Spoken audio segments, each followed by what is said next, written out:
अब जो बहुत इंटरेस्टिंग रिपोर्ट पूरे पेंट सेक्टर में दिखाई दी है नोवामा की, उन्होंने कहा है कि पूरे पेंट सेक्टर में रिकवरी दिखाई देगी और इनकी टॉप पिक रहेगी एशियन पेंट्स और पिडलाइट इंडस्ट्रीज। डिमांड के लिए कई सारे अब टेलविंड्स दिखाई दे रहे हैं। उनका इस रिपोर्ट में कहना है कि H2 की ग्रोथ H1 से फास्टर होगी, बेहतर होगी, वेडिंग सीजन है तो डिमांड, एक पेंटअप डिमांड भी दिखेगी, प्लस जीएसटी कट का फायदा मिलेगा क्योंकि लोगों के पास डिस्पोजेबल इनकम बड़ी होगी, ज्यादा होगी, तो इस सेक्टर को भी उसका फायदा मिलेगा। तो Q2 FY26 में जहां आपको रॉ मटेरियल प्राइसेस में भी एक इम्पैक्ट दिखाई दिया था, वहां से अब डिफ्लेट होंगे प्राइसेस, 2-2.5% का वहां पर भी इम्पैक्ट दिखाई देगा मार्जिन्स पर। सो बहुत सारे रीजन यहाँ पर इस रिपोर्ट में गिनवाए गए हैं कि क्यों डिमांड एनवायरनमेंट बेटर दिखाई देगा पेंट कंपनी के लिए, कि Q3 में वॉल्यूम ग्रोथ और Q4 में उससे भी बड़ी वॉल्यूम ग्रोथ। इनफैक्ट इस रिपोर्ट में थोड़ा सा अंदाजा इस बात का भी दिया है कि कितना ऑन अ कंपनी बेसिस कितना इम्पैक्ट आपको दिख सकता है। कंपनियों का ही आउटलुक अगर इसको रेफर किया जाए, एशियन पेंट्स इन्होंने सेकेंड हाफ के लिए कहा कि इनकी वॉल्यूम ग्रोथ में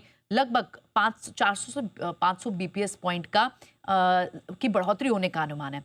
बर्जर पेंट, इंडिगो, इन्होंने भी अपनी बताई थी कि इनकी जो Q4 तक जो वैल्यू ग्रोथ होगी वो डबल डिजिट पहुंचने का अनुमान है। एक्सो नोबल ने भी अपनी वॉल्यूम ग्रोथ 5 से 9% तक के ब्रैकेट में बताई थी, जो अपनी आउटलुक दी, इन्होंने कमेंट्स दिए।